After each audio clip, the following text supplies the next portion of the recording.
Sizga hech bir oqshom qilishadi.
Olmaz.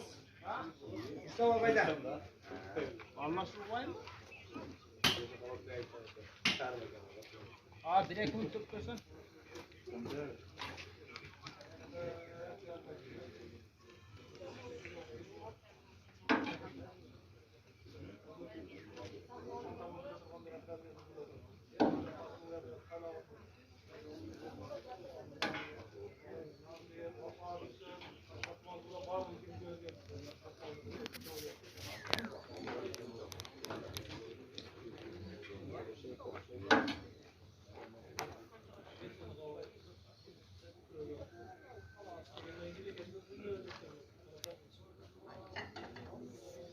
Üçte mi?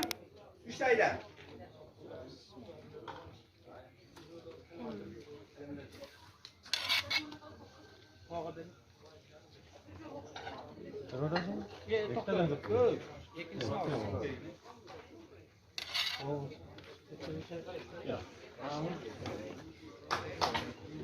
Birinci makamımızın bistro oldu mu?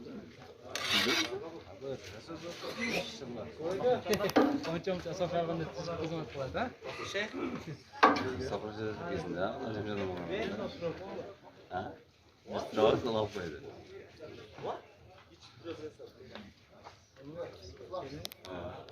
Tamam Yasu. Jasad sürüdü. Bo'ldi, o'chib qo'y.